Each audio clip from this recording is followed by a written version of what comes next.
Good afternoon बच्चों। आज मैं हमारा जो टॉपिक है वो है बैरियर ऑफ कम्युनिकेशन। कि भाई हम जो कम्युनिकेशन करते हैं तो उसमें क्या कौन कौन सी बाधाएं हैं वो आती हैं। तो सबसे पहले आता है संगठनात्मक संरचना में बाधाएं। एक कठोर और अति औपचारिक संगठनात्मक संरचना पुनः संचार की समस्या पैदा करती है।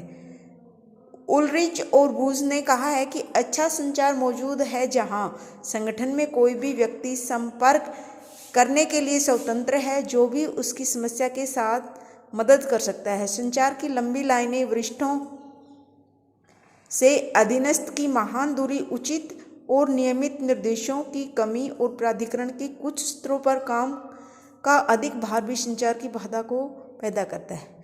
कि भाई हम अगर कोई भी बात है उसको कम्युनिकेट कर रहे हैं तो लेकिन उस बात को कहने का जो उसका जो संगठन है वो सही नहीं है, कहने का जो तरीका है वो सही नहीं है। मान लो हमारे पास साथ कोई समस्या है और हम उसको गुस्से से व्यक्त करें या किसी को किसी की समस्या और किसी के साथ शेयर करें तो वो चीज़ हमारे लिए डिफ़िकल्ट होगी। आगे है शब्दार्थ बाधा। तो शब्दार्थ अर्थ का विज्ञान है। संदेश में रिसीवर को संदेश को उसी अर्थ में देखना और समझना चाहिए जिसमें भेजने वाला है उसे उचित सूचित किया है। जैसे जैसे शब्दों के अलग अलग अर्थ होंगे उन्हें अलग अलग लोगों द्वारा अलग अलग अर्थों में समझा जा सकता है। भाई जो भेजने वाला है वो जिस शब्द को जिस अर्थ से प्रेजेंट कर रहा है उसी अर्थ में समझने वाला है उसको भी उस चीज़ को समझना चाहिए। जैसे हम कई बार कोई अच्छी बात है भेजते हैं और कोई उसको नेगेटिव समझ लेता है, ठीक है, तो वो भी एक बैरियर्स का रूप है। स्थिति या रैंक में अंतर। रैंक और स्थिति में अंतर हमेशा गलतफहमी का एक स्रोत है। श्रेष्ठ और अधीनस्थ रिश्तों में व्यक्तियों की जानकारी विचारों, सुझावों और प्रश्नों की मुक्त प्रवाह को बाधित कर सकता है। श्रेष्ठ अपने पद को जिम्मेदारी के रूप में देखता है, अधीनस्थ सत्ता के रूप में देखता है।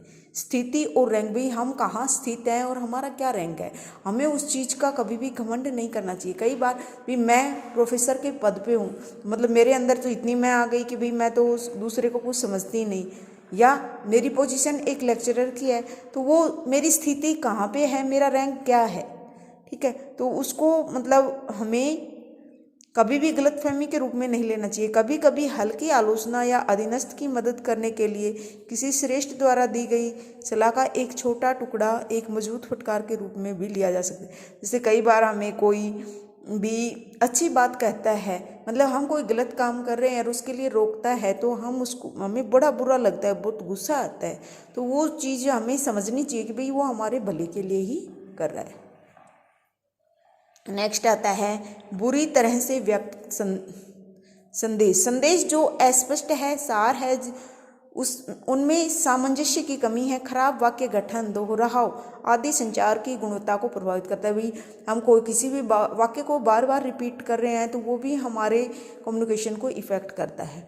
दोषपूर्ण अनुवाद। जैसे हम कोई भाषा है उसका एक महत्वपूर्ण अवरोध है। हर प्रकार की सूचना का अनुवाद सूचना के समझे जाने वाले टुकड़ों से में किया जाना चाहिए। ये नहीं है कि भाई हम आधे अधूरे वाक्य लिखें और वो फिर आगे वाला बंदा है वो ना समझे।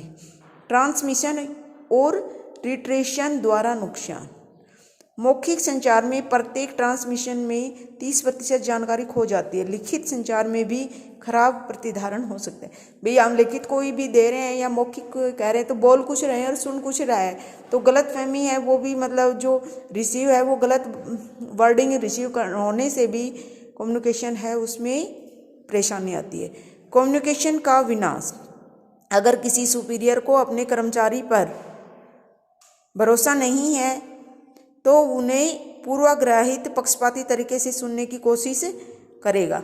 अर्थात कहने का अर्थ ये है कि भी उसे कम्युनिकेशन का उसको डांट के बताएगा तेरे को समझ में नहीं आता वो चीज़, ठीक है। आगे आता है दोषपूर्ण सुनना। भाई हम बोल कुछ रहे हैं यार सुन कुछ गलत रहा है, ठीक है ना, या प्रॉपर सुन नहीं रहा है तो वो भी कम्युनिकेशन में बाधा है। भावनात्मक दृष्टिकोण। जब एक संचार को भावनाओं से भरा जाता है तो उसमें कोई निष्पक्षता नहीं होगी। अगर हम अपने मैसेज को भावनात्मक तरीके से पेश कर रहे हैं तो अगले वाला बंदा है वो भी भावनात्मक दृष्टि से ही देखे। परिवर्तन का विरोध। जब नए विचार पेश किए जाएं तो उनका कर्मचारियों द्वारा स्वागत नहीं किया जाता। भाई जैसे हमारे नीचे कोई बंदा है, वो कोई भी अच्छा सजेशन दे रहा है तो उसका समर्थन नहीं किया जाता बल्कि विरोध किया जाता है, भाई ये मेरे से अच्छा सुझाव कैसे दे सकता है। तो वो चीज़ भी कम्युनिकेशन में प्रॉब्लम क्रिएट करती है। संचार का अभिवाद, जो हमारे संचार है, संचार चैनलों में ओवरलोडिंग से चैनलों में ट्रैफिक जाम हो सकता है, जिसके परिणाम स्वरूप शोर और अप्रासंगिक अक्सर टेलीफोन में होता है। जैसे भाई आपको एक बंदा है, वो बोलते ही बोलते जा रहा है और रुकने का नाम ही नहीं ले रहा है, तो दूसरे बंदे को बोलने का मौका नहीं मिल रहा है, तो वो भी क्या है, कम्युनिकेशन में बहुत बड़ी बाधा है। ठीक है, आज का टॉपिक हमारा इतना ही। Thank you.